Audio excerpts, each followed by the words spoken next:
Kekalkan Al-Quran sebagai imam kita, semoga kembali di dalam petunjuknya. Kalamullah hidayah bagi kita, diberikan Jibril kepada. Kekalkan Al-Quran sebagai imam kita, semoga kembali di dalam petunjuk. فرمایا ان المبذرین کانوا اخوان الشیاطین، بے شک یہ تبذیر کرنے والے، یہ بے جا مقامات پر مال کو اڑانے والے، یہ شیطانوں کے بھائی ہیں۔ وَكَانَ الشَّيْطَانُ لِرَبِّهِ كَفُورًا، اور شیطان اپنے اب کا بڑا ناشکرا ہے۔ وَإِمَّا تُعْرِضَنَّ عَنْهُمْ، اور اگر تمہیں مستحقین سے اعراض کرنا ہی پڑ جائے، کوئی تم سے مانگنے آیا، کوئی سوال کرنے آیا اور تم سے کچھ کہا، تم نہیں دینا چاہ رہے، فرض نہیں ہے، دو فرض نہیں، فرض زکوٰۃ ہے صرف، بہتر ہے دو، لیکن اگر نہیں دینا چاہ رہے، نہیں دینا چاہ کسی وجہ ہے نہیں ہے یا نہیں دینا چاہ رہے، تو پھر کیا کرو؟ جھڑکو نہیں، ڈانٹو نہیں، بلکہ وَإِمَّا تُعْرِضَنَّ عَنْهُمْ ابْتِغَاءَ رَحْمَةٍ مِّن رَّبِّكَ تَرْجُوهَا، تو تمہیں ایسا کرنا ہی پڑ جائے اپنی رب کی ایسی رحمت کی طلب میں جس کی تم امید رکھتے ہو، فَقُلْ لَهُمْ قَوْلًا مَيْسُورًا، تو ان کو اگر تم نے معذرت کرنی ہے نا کہ میں آپ کو نہیں دے سکتا، تو یہ کہنا بھی تم نے نرم لہجے میں ہے، ڈانٹنے کی اجازت نہیں۔ جو تمہارے پاس اللہ کا نام لے کر آئے گا اسے ڈانٹنے کی اجازت نہیں ہے۔ وَلَا تَجْعَلْ يَدَكَ مَغْلُولَةً إِلَىٰ عُنُقِكَ، اور اپنے ہاتھ کو اپنی گردن سے نہ باندھ لیا کرو۔ ہاتھ گردن سے باندھا ہوگا تو جیب میں جا سکے گا؟ کیا ہو گیا بھائی؟ پھر جیب میں نہیں جائے گا، پھر خرچ نہیں کر سکے گا۔ اپنے ہاتھ کو اپنی گردن سے باندھ نہ لیا کرو۔ وَلَا تَبْسُطْهَا كُلَّ الْبَسْطِ، اور نہ ہی اسے بالکل ہی کھلا چھوڑ دو کہ ایسے ہی خرچ کرے جا رہے ہیں بے وجہ ہی۔ فَتَقْعُدَ مَلُومًا مَحْسُورًا، ورنہ تم بیٹھے رہو گے ملامت کیے ہوئے اور حسرت زدہ ہو کر۔ إِنَّ رَبَّكَ يَبْسُطُ الرِّزْقَ لِمَن يَشَاءُ، بے شک تمہارا رب رزق کو کشادہ کرتا ہے جس کے لیے چاہتا ہے، وَيَقْدِرُ، اور جس کے لیے چاہتا ہے اسے تنگ کر دیتا ہے۔ إِنَّهُ كَانَ بِعِبَادِهِ خَبِيرًا بَصِيرًا، بے شک وہ اپنے بندوں سے خوب باخبر اور سب کچھ دیکھنے والا ہے۔ وَلَا تَقْتُلُوا أَوْلَادَكُمْ خَشْيَةَ إِمْلَاقٍ، اور اپنی اولاد کو نہ قتل کرو مفلسی کے خوف سے۔ پہلے میں بہت تفصیل سے اس پر گفتگو کرایا ہوں کہ دور حاضر کے فتنوں میں سے ایک بہت بڑا فتنہ ہے کم بچے خوشحال کرانا، یہ جسے ہم بہبود آبادی کہہ رہے ہیں نا، یہ بہبود آبادی نہیں ہے، یہ برباد کر رہے ہیں ہم اپنے معاشرے کو۔ جنہوں نے یہ فتنے چھوڑے تھے نا، آج وہ ممالک، وہ قومیں واپس آ رہی ہیں، وہ توبہ کر رہی ہیں کہ بھائی اپنے عوام کی منتیں کر رہی ہیں کہ خدا کا واسطہ بچے پیدا کر لیں۔ تو اپنی اولاد کو مال کی کمی سے، رزق کی کمی کی وجہ سے قتل نہ کیا کرو۔ نحن نرزقهم وإياكم، ہم ہی انہیں رزق دیتے ہیں اور تمہیں بھی۔ ان قتلهم كان خطئا كبيرا، بے شک انہیں قتل کرنا بہت بڑی غلطی ہے۔ ولا تقربوا الزنا، اور زنا کے قریب بھی نہ جاؤ۔ زنا کرنا الگ ہے، زنا کے قریب بھی نہ جاؤ، یعنی وہ راستے جو تمہیں زنا کی طرف لے کر جا رہے ہیں، جن کی منزل زنا ہے، ان راستوں کے بھی قریب نہ جاؤ، ان راستوں پہ چلنا بھی شروع نہ کرو۔ انہ کان فاحشۃ، بے شک وہ بڑی بے حیائی ہے، وساء سبیلا، اور بہت برا راستہ ہے۔ ولا تقتلوا النفس التي حرم اللہ الا بالحق، اور قتل نہ کرو اس جان کو جسے اللہ نے محترم ٹھہرایا مگر حق کے ساتھ۔ کسی انسان کو قتل کرنے کی تمہیں اجازت نہیں، خواہ وہ کافر ہی کیوں نہ ہو، خواہ وہ کافر ہی کیوں نہ ہو، قتل کرنے کی اجازت نہیں ہے۔ قتل کیا جائے گا تو حق کے ساتھ کیا جائے گا، اور حق کیا ہے؟ اس کافر کو قتل کر سکتے ہو جو حربی کافر ہو، یعنی جو خود تمہارے ساتھ جنگ میں انوالو ہو جائے، اس کو قتل کریں۔ یہ نہیں کہ آپ کے محلے میں کوئی غیر مسلم رہ رہا ہے تو اسے پکڑ کے چھری پھیر دیں گے، یہ نہیں کریں گے آپ، اس کی اجازت نہیں ہے۔ وہ جو خود تمہارے ساتھ جنگ میں ملوث ہے اس کو قتل کرو گے۔ حربی کافر کو قتل کرنا حق، قصاص میں قتل کرنا حق۔ کسی نے قتل کیا ہے، قاتل کو مقتول کے بدلے میں قتل کر دیا جائے، حق، ٹھیک۔ مرتد، انشاءاللہ آگے میں نے اس پہ بڑی تفصیل سے بات کرنی ہے، مجھے پتہ ہے یہ ہضم ہونے والی بات نہیں ہے۔ مرتد جو مسلمان تھا اور وہ اپنا اسلام چھوڑ کر چلا گیا، تو اس کو بھی قتل کرنا حق۔ جس نے اپنا مذہب تبدیل کر لیا قتل کیا جائے گا، غدار ہے، یہ غدار، قتل کیا جائے گا۔ اور یہ جتنے سیکولر لبرل آج کل مرتد کی سزا کے اوپر بہت گفتگو فرما رہے ہیں نا، ان سے کبھی آپ یہ سوال پوچھ لیا کریں کہ کبھی آپ نے وہ جو آپ کا مائی باپ امریکہ ہے جس میں غداری کی سزا ان کے آئین میں لکھا ہوا ہے کہ موت ہے، کبھی اس پہ بھی سوال کیا آپ نے؟ امریکہ کے آئین کے ساتھ غداری کرو تو موت، تو اسلام کے ساتھ غداری کرو تو موت نہیں؟ پاکستان کے آئین کے ساتھ غداری کرو تو موت آرٹیکل 6 میں، اور اللہ کے آئین کے ساتھ غداری کرو تو کوئی موت نہیں؟ تو مرتد کی سزا بھی موت، اور کل تفصیل سے عرض کر چکا ہوں کہ گستاخ رسول کی سزا بھی موت ہے۔ لیکن بہرحال یہ کہ کل جیسے میں نے عرض کیا تھا، یہ امپلیمنٹ کون کرے گا؟ خلافت اسلامیہ کرے گی۔ آخری میں ایکسیپشن ہے کہ اگر خلافت اسلامیہ قائم نہیں ہے، اور اگر قائم ہے تو وہ ریاست اس گستاخ کو قتل نہیں کر رہی، اور کسی نے اضطرار میں آ کر اسے قتل کر دیا تو حق ہے، غلط نہیں کیا اس نے۔ اس پہ کل پوری تفصیل سے عرض کر چکا ہوں۔ وَمَنْ قُتِلَ مَظْلُومًا، اور جس کو مظلومی میں قتل کر دیا گیا، فَقَدْ جَعَلْنَا لِوَلِيِّهِ سُلْطَانًا، تو ہم نے اس کے وارث کو یہ اختیار دیا ہے، فَلَا يُسْرِفْ فِي الْقَتْلِ، یعنی اب وہ وارث قصاص لے سکتا ہے، لیکن اسے چاہیے وہ قتل کرنے میں اسراف نہ کرے، زیادتی نہ کرے۔ إِنَّهُ كَانَ مَنْصُورًا، یقیناً اس کی مدد کی گئی ہے۔ وَلَا تَقْرَبُوا مَالَ الْيَتِيمِ إِلَّا بِالَّتِي هِيَ أَحْسَنُ، اور یتیم کے مال کے قریب بھی نہ جاؤ مگر اس طریقے سے جو بہت اچھا ہو، حَتَّى يَبْلُغَ أَشُدَّهُ، یہاں تک کہ وہ اپنی سمجھ کی عمر کو پہنچ جائے۔ وَأَوْفُوا بِالْعَهْدِ، اور وعدے کو پورا کیا کرو، إِنَّ الْعَهْدَ كَانَ مَسْئُولًا، بے شک عہد کے بارے میں پوچھا جائے گا۔ وَأَوْفُوا الْكَيْلَ، اور ناپ تول پورا کرو، إِذَا كِلْتُمْ، جب تم ناپا کرو، وَزِنُوا بِالْقِسْطَاسِ الْمُسْتَقِيمِ، اور سیدھی ڈنڈی کے ساتھ تولا کرو، ذَلِكَ خَيْرٌ وَأَحْسَنُ تَأْوِيلًا، یقیناً بہتر اور اچھا یہ انجام کے اعتبار سے۔ وَلَا تَقْفُ مَا لَيْسَ لَكَ بِهِ عِلْمٌ، اور ایسی چیز کے پیچھے نہ پڑو جس کا تمہیں علم نہ ہو۔ إِنَّ السَّمْعَ وَالْبَصَرَ وَالْفُؤَادَ كُلُّ أُولَئِكَ كَانَ عَنْهُ مسؤولا، کان، آنکھ، دل، ہر شے کے بارے میں اللہ فرما رہے ہیں ہم پوچھیں گے۔ ہم نے کان دیے تھے، کیا سنا؟ ہم نے آنکھیں دی تھی، کیا دیکھا؟ ہم نے دل دیا تھا، کیا سوچا؟ کیا خیالات دل میں آئے؟ دل کہاں لگا ہوا تھا؟ وَلَا تَمْشِي فِي الْأَرْضِ مَرَحًا، اور زمین میں اکڑتے ہوئے نہ چلا کرو۔ إِنَّكَ لَن تَخْرِقَ الْأَرْضَ، بے شک تم زمین کو پھاڑ نہیں سکتے، اپنے یہ پیر مار مار کے تم زمین کو پھاڑ نہیں سکتے۔ وَلَن تَبْلُغَ الْجِبَالَ طُولًا، اور تم پہاڑوں کی بلندی کو بھی نہیں پہنچ سکتے۔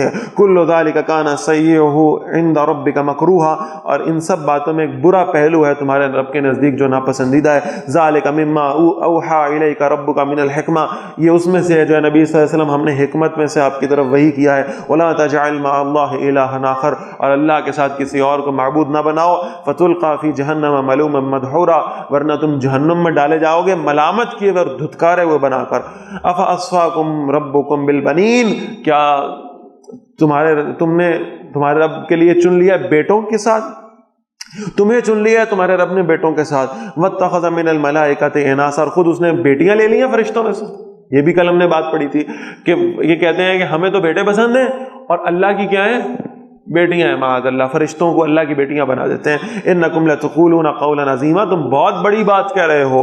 وَلَقَدْ صَرَّفْنَا فِي هَذَا الْقُرْآنِ لِيَذَّكَّرُوا، یقیناً ہم نے طرح طرح سے اس قرآن کو بیان کیا ہے، اس میں مضامین کو بار بار بیان کیا، ریپیٹ بھی کیا، مختلف انداز سے بیان کیا، کس لیے؟ لِيَذَّكَّرُوا، تاکہ وہ نصیحت حاصل کریں۔ وَمَا يَزِيدُهُمْ إِلَّا نُفُورًا، اور اس نے نہیں بڑھایا مگر نفرت کرنے میں۔ قُلْ، نبی صلی اللہ علیہ وسلم فرمائیے، لَوْ كَانَ مَعَهُ آلِهَةٌ، اگر اللہ کے ساتھ کوئی دوسرے معبود بھی ہوتے، کما یقولون، جیسے وہ کہہ رہے ہیں، اذا لابتغوا الى ذی العرش سبیلا، تب وہ عرش والے تک پہنچنے کے لیے کوئی راستہ ضرور ڈھونڈ لیتے۔ سبحانہ وتعالی عما یقولون علوا کبیرا، پاک ہے اللہ اور بہت بلند و برتر ہے اس بات سے جو یہ اللہ کے حوالے سے بنا رہے ہیں۔ ومن قیہن، اور جو ومن فیہن، اور جو مخلوقات ان میں ہے، وَإِن مِّن شَيْءٍ إِلَّا يُسَبِّحُ بِحَمْدِهِ، اور کوئی بھی چیز ایسی نہیں ہے مگر وہ اللہ کی تسبیح کرتی ہے اللہ کی حمد کے ساتھ۔ وَلَكِن لَّا تَفْقَهُونَ تَسْبِيحَهُمْ، لیکن تم ان کی تسبیح کو سمجھ نہیں رہے۔ تمہارے سائنس کہہ رہی ہے ایٹم ہے جی، اس ایٹم کے اندر کیا ہے؟ الیکٹران ہے جی، وہ الیکٹران اپنے نیوکلس کے گرد گھوم رہا ہے گھوم رہا ہے گھوم رہا ہے گھوم رہا ہے گھوم رہا ہے۔ پہلے تمہاری سائنس کہتی تھی چیزوں کی دو قسمیں، ایک جاندار اور بے جان۔ اب پتہ لگا نہیں، بے جان میں بھی مالیکیول ہوتے ہیں، ان میں بھی ایٹمز ہوتے ہیں، ان کے ایٹمز میں بھی الیکٹرانز ہوتے ہیں، اور وہ الیکٹرانز بھی ٹھیک۔ تو تمہاری سائنس کہہ رہی ہے الیکٹران گھوم رہے ہیں نیوکلس کے گرد، ایسے ہی ہے نا؟ اور تمہارا رب کہہ رہا ہے نہیں، ایسا نہیں ہے، تم ایک نیوکلس درمیان میں رکھتے ہو، اس کے گرد الیکٹران مختلف گھوم رہے ہوتے ہیں، اور وہ تمہیں بتا رہے ہوتے ہیں جس رب نے پوری کائنات کا یہ جو سولر سسٹم ہے، یہ جو نظام شمسی ہے، وہ ایسے بنایا کہ درمیان میں سورج کو رکھ کے سارے سیارے ارد گرد گھما دیے، وہی اللہ ہے جس نے پورے سولر سسٹم کو جس پیٹرن پہ بنایا ہے، کائنات کا سب سے چھوٹا ذرہ بھی اسی پیٹرن پہ بنا دیا ہے، ایٹم بھی اسی پیٹرن پہ بنا دیا ہے، اور وہ تمہیں بتا رہا ہے یہ کرنے والا اور کوئی نہیں ہے سوائے اللہ کے۔ وہ تسبیح ہے، وہ حمد ہے اللہ کی، وہ تعریف ہے اللہ کی، تم سمجھ نہیں پا رہے، تم سائنس کھول کے بیٹھے ہو۔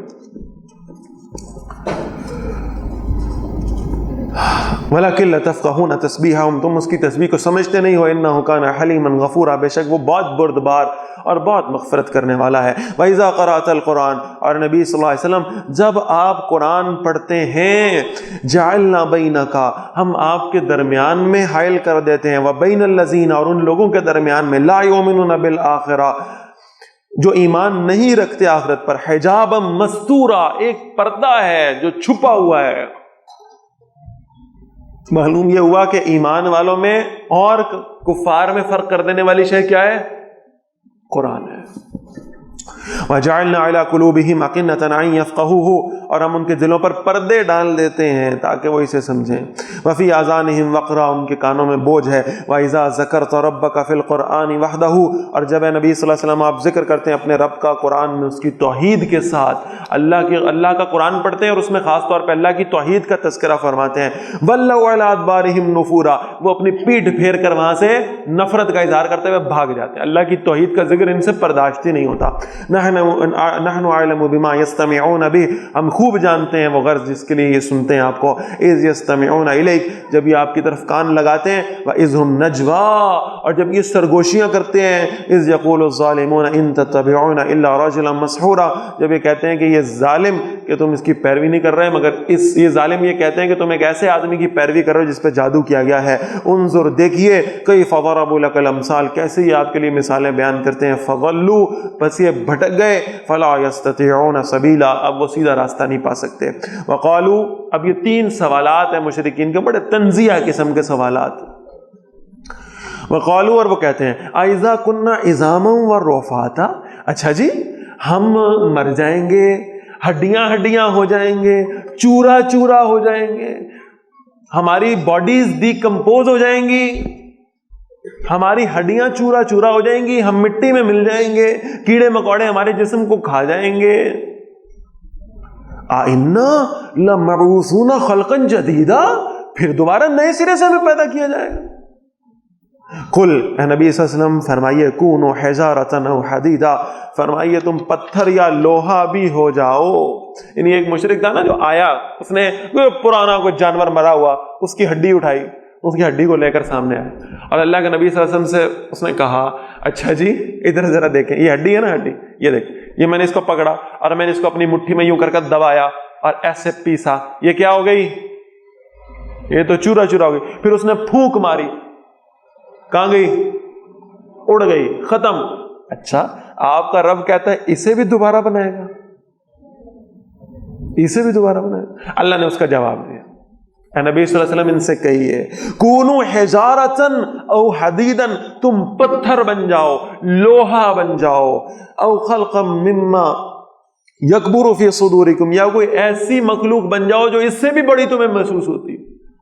فَسَيَقُولُونَ مَن يُعِيدُنَا، پھر وہ کہیں گے کون تم ہمیں دوبارہ زندہ کرے گا؟ قُلِ الَّذِي فَطَرَكُمْ أَوَّلَ مَرَّةٍ، ان سے کہو وہ زندہ کرے گا جس نے تمہیں پہلی مرتبہ پیدا کیا۔ اب تو تم کچھ ہو نا، اب تو کوئی راکھ کا ذرہ بنو گے، کوئی ہڈیوں کا چورا بنو گے، کوئی مٹی کا ذرہ بنو، کچھ بنو گے، کوئی ڈیکمپوز، کچھ تو بنو گے نا۔ لیکن ایک وقت تم کچھ تھے ہی نہیں، پھر بھی تو ہم نے تمہیں پیدا کیا یا نہیں کیا؟ فَسَيُنْغِضُونَ إِلَيْكَ رُؤُوسَهُمْ، تو وہ اپنے سروں کو ہلائیں گے انکار میں، غصے سے، وَيَقُولُونَ مَتَىٰ هُوَ، اچھا جی کب ہوگا؟ یہ پوچھیں گے آپ سے، کب ہوگا، کب ہمیں دوبارہ پیدا کیا جائے گا؟ قل، نبی صلی اللہ علیہ وسلم ان سے کہیے، عسیٰ ان یکون قریبا، ممکن ہے کہ وقت قریب آ گیا ہو۔ یوم یدعوکم، جس روز وہ تمہیں پکارے گا، فتستجیبون بحمدہ، تو تم اس کی پکار کا جواب دو گے اس کی حمد کرتے ہوئے، وتظنون ان لبثتم الا قلیلا، اور یہ خیال کرو گے کہ تم دنیا میں نہیں رہے مگر بہت تھوڑا سا ٹائم۔ وَقُلْ لِعِبَادِي، بہت خوبصورت الفاظ، اے نبی صلی اللہ علیہ وسلم قل کہیے، لِعِبَادِي میرے بندوں سے کہیے، میرے بندوں سے کہیے، یقول التی ہی احسن، اگر میرے بندے بننا چاہتے ہو، میری بندگی کرنا چاہتے ہو اور میرے بندوں کی فہرست میں نام لکھوانا چاہتے ہو، یقول التی ہی احسن، وہ بات کہا کرو جو اچھی ہو، خوبصورت بات کہا کرو۔ اور ظاہر ہے کہ یہ احسن بات کون سی ہے؟ سب سے احسن اور سب سے خوبصورت بات اللہ کی بات ہے، لہذا سب سے اچھی بات کرنے والے وہ ہوں گے جو اللہ کا کلام پڑھ کے سنانے والے ہوں گے۔ ان الشیطان ینزغ بینہم، بے شک شیطان ان کے درمیان پھوٹ ڈالتا ہے۔ ان الشیطان کان للانسان عدوا مبینا، بے شک شیطان انسان کا کھلا دشمن ہے۔ ربکم اعلم بکم، تمہارا رب تمہیں زیادہ جاننے والا ہے۔ ان یشاء یرحمکم، اگر وہ چاہے تو تم پر رحم کر دے، او ان یشاء یعذبکم، اگر چاہے تو تمہیں عذاب دے دے۔ وما ارسلناک علیہم وکیلا، نبی صلی اللہ علیہ وسلم ہم نے آپ کو ان پر ذمہ دار بنا کر نہیں بھیجا۔ وربک اعلم بمن فی السماوات والارض، اور آپ کا رب زیادہ جاننے والا ہے ان سب کو جو آسمانوں اور زمین میں ہیں۔ وَلَقَدْ فَضَّلْنَا بَعْضَ النَّبِيِّينَ عَلَى بَعْضٍ، اور ہم نے بعض نبیوں کو بعض پہ فضیلت دی۔ وَآتَيْنَا دَاوُودَ زَبُورًا، اور ہم نے داؤد علیہ السلام کو زبور عطا فرمائی۔ Kekalkan Al-Quran sebagai imam kita, semoga kembali di dalam petunjuknya. Kalamullah hidayah bagi kita, diberikan Jibril kepada. Kekalkan Al-Quran sebagai imam kita, semoga kembali di dalam petunjuknya. Kalamullah hidayah bagi kita.